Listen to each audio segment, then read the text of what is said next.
Mummy AC on कर दो, बहुत गर्मी हो रही है और मुझे बहुत जोरों की नींद भी आ रही है। ओए, अभी तो तू एसी खोलने के लिए बोल रही है, कल को जब दादी के पास गांव जाएंगे तो वहाँ कोई एसी नहीं मिलने वाला। मम्मी क्या मयंक सच कह रहा है? दादी माँ के घर पर एसी नहीं चलेगा? ये सब बातें वहाँ जाकर पता चलेंगी। अब चुपचाप सो जाओ, कल सुबह हमें जल्दी निकलना है। प्रिया बेटा, गांव में इतनी फ्रेश एयर होती है कि तुम्हें एसी की जरूरत ही नहीं पड़ेगी। तुम दोनों वहां जाकर देखना कितना एंजॉय करोगे। वो तो पहुँच कर देखते हैं। ये अटैची बंद करो। पूरे 3 महीने कैसे रुकेंगे, वो भी मई जून की गर्मी। और माँ जी को भी ननद जी की सगाई का फंक्शन गर्मियों में ही रखना था। सुहाना, मधु के ससुराल वाले शादी सर्दियों में मांग रहे हैं, इसलिए माँ ने सगाई का फंक्शन रखा है ताकि बात पक्की हो जाए। चलो ये लो, अटैची पैक हो गई है। टाइम से सो जाओ, सुबह फिर मुझे कार ड्राइव करनी है।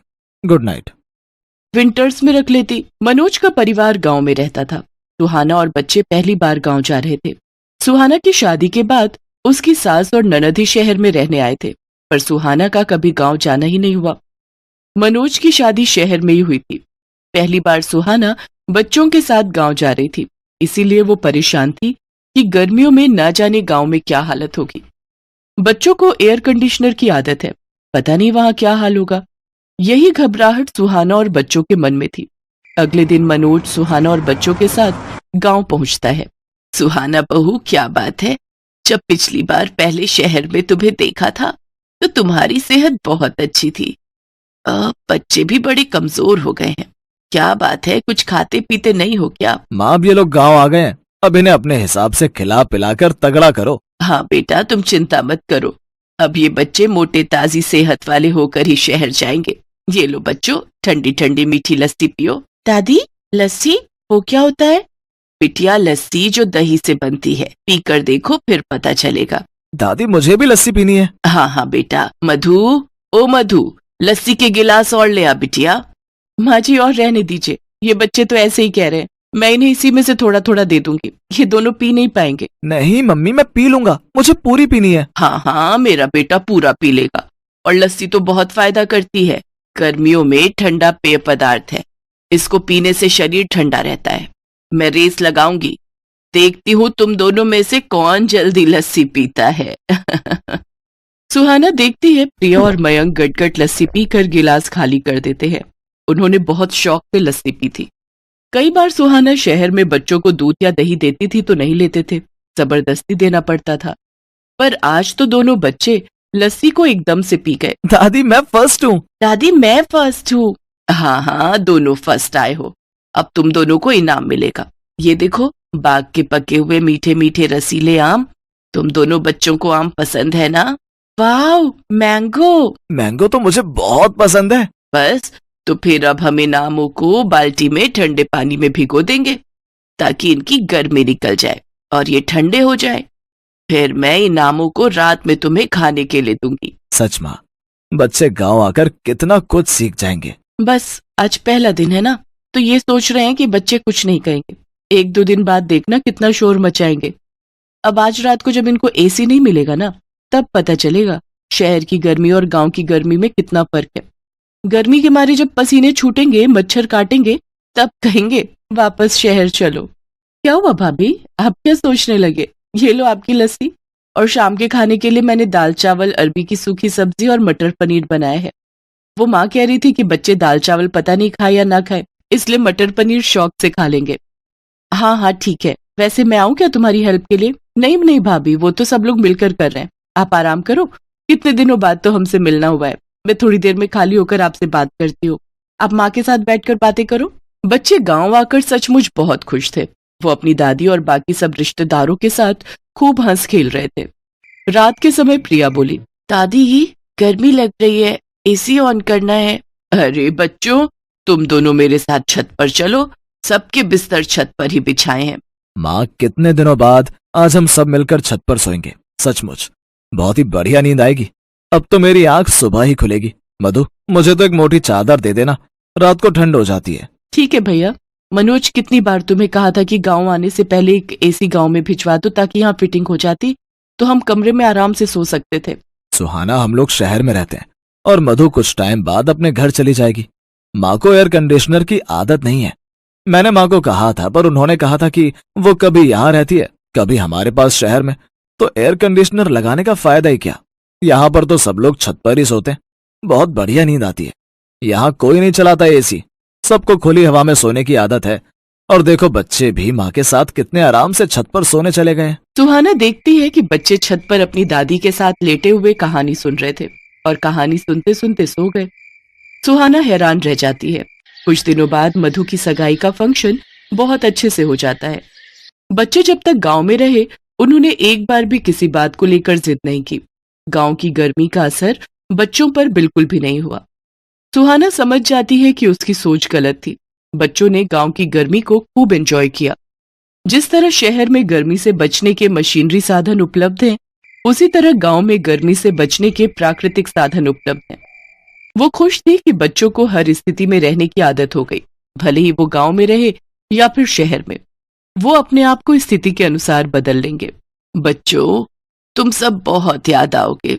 अब तो तुम्हारे साथ रहने की आदत हो गई है। माँ तो फिर आप और मधु शहर आ जाना, बच्चों को भी अच्छा लगेगा। हाँ बेटा, आऊंगी। थोड़ी गर्मी कम हो जाए फिर मैं जरूर आऊंगी। बच्चे कहाँ गए? रुको मैं देखती हूँ। सुहाना देखती है प्रिया और मयंक तो हैंडपंप के पास खड़े हुए ठंडे ठंडे पानी से मुंह धो रहे हैं और खुशी से उछल कूद कर नाच रहे हैं, मानो वो गर्मी के मौसम के साथ खुशी खुशी खेल रहे हो। ये लो बच्चों, और मुंह। सुहाना की आंखें खुशी से भर आती हैं और वो सबसे विदा लेकर आंखों में ढेर सारे सपने बटोरकर बच्चों और मनोज के साथ वापस शहर लौट आती है। पर शहर आने के बाद भी बच्चे गांव की बातें करते नहीं थक रहे थे। ये देख सुहाना और मनोज की खुशी का ठिकाना नहीं था। भयंकर गर्मी और तपती दोपहर में महेश कई दिनों से मजदूरी का काम कर रहा था। अचानक एक दिन, अरे भाइयों, देखो महेश चक्कर खाकर गिर गया है, इसे उठाओ और छांव में ले चलो। हम सबकी गलती है जो हमने इस सेठ का काम पकड़ लिया। कितनी बार तो कह चुके हैं कि दोपहर में जब गर्मी होती है थोड़ी देर काम रुकवा दें, पर यहाँ हमारी कोई सुनता कहाँ है। चलो भाई, फिर से काम पर लग जाते हैं, वरना सेठ जी आ गए तो दो बातें और सुना देंगे और पता चले कि हमारी पगार में से काट लेंगे। ये सब क्या हो रहा है, हैं? मैंने तुम्हें यहाँ काम करने के लिए रखा है या कि फालतू की बातें करने के लिए? और महेश, तू यहाँ लेटा क्यों हुआ है? काम नहीं करना क्या आज? या फिर आज के तेरे 100 रुपए काट लूं? सेठ जी महेश को काम करते हुए चक्कर आ गए थे, इसलिए हमने उसे छांव में लिटा दिया। तुम मजदूरों के सहारे अगर मैं ऐसे काम करने लगा फिर तो मुझे 2 साल एक घर बनाने में लग जाएंगे। महेश, अगर दोबारा ये गर्मी से बेहोश होने का नाटक किया तो मैं तुझे नौकरी से निकाल दूंगा। हाँ। महेश और बाकी मजदूर चुपचाप फिर से काम पर लग गए। अब वो लोग बीच में काम छोड़कर जाते तो सेठ उनके पैसे मार लेता, इसलिए सभी मजदूर उसके खिलाफ कुछ नहीं कह सकते थे। महेश काम करके शाम को सेठ से कुछ उधार पैसे लेने जाता है। अरे अंधे, तो पिछले 10 मिनट से पंखा बंद करके झाड़ू लगा रहा है, हैं? हो गई झाड़ू?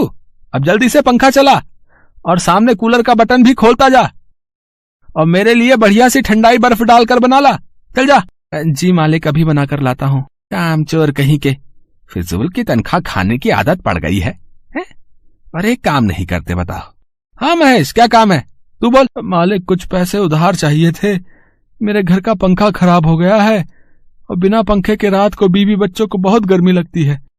अगर आप कुछ पैसे उधार दे देते तो मैं घर के लिए एक नया पंखा खरीद लेता। तेरा दिमाग खराब हो गया है? मेरे पास इतना फालतू का पैसा नहीं है जो मैं तुम सारे मजदूरों पर उड़ाता रहूं। मुझे भी अपना घर चलाना भाई। और तुम लोगों को क्या गर्मी लगेगी? तुम तो वैसे भी खुली हवा में सोने वाले हो। आजकल इतना अच्छा मौसम है, बाहर आंगन में चारपाई डालकर सुला दिया करो बीवी बच्चों को। मैं पैसे उधार नहीं दूंगा। तेरा क्या भरोसा, कल तू बीमार होकर घर पर बैठ जाए तो मेरे तो पैसे चले जाएंगे ना। और हाँ, बहुत दिनों से देख रहा हूँ तू काम बहुत धीरे कर रहा है, कल सुबह जल्दी आ जाना। महेश उदास होकर घर आ जाता है। क्या हुआ जमुना, ये पिंकी लेटी क्यों हुई है? और सोनू कहाँ है? पिंकी को उल्टियां हो रही हैं। सोनू बराबर वाले मेडिकल से दवाई लेने गया है। सारी रात गर्मी से बच्चे सो नहीं पाते हैं, इसी वजह से तबीयत खराब हो गई है बच्चों की। तुमने पंखे के बारे में बात की? तो थी, पर सेठ जी ने साफ मना कर दिया। ज्यादा जोर डालूंगा तो कहीं नौकरी से ही ना निकाल दे। ये लो माँ दवाई। माँ, बहुत गर्मी लग रही है और जी भी घबरा रहा है, थोड़ी सी हवा कर दो।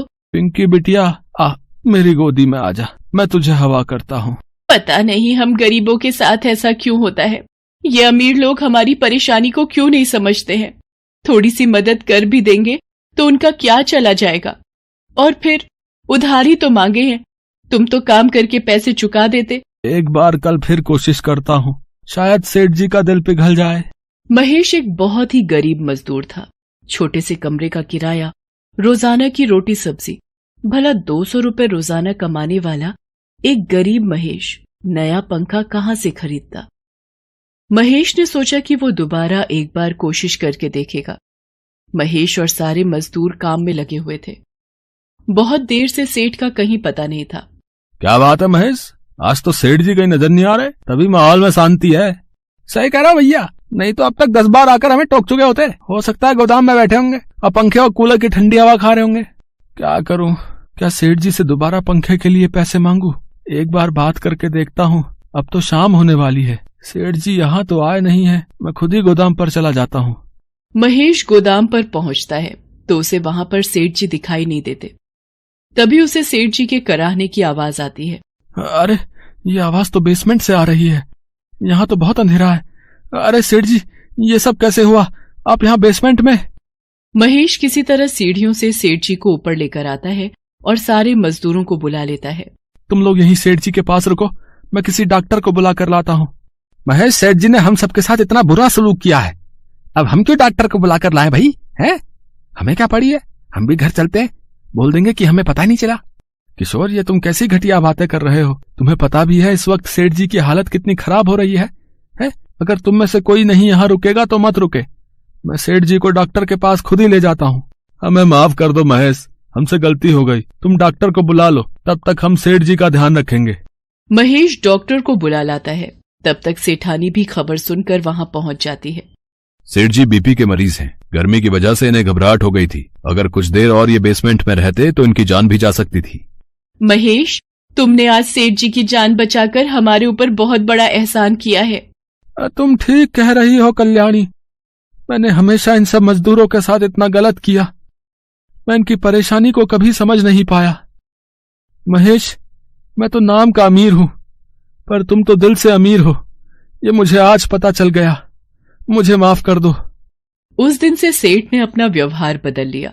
उसने महेश के साथ साथ सभी मजदूरों को एक एक पंखा उपहार में दिया। अब दोपहर के वक्त महेश और सभी मजदूर कुछ देर आराम भी कर लिया करते थे। Best buddies.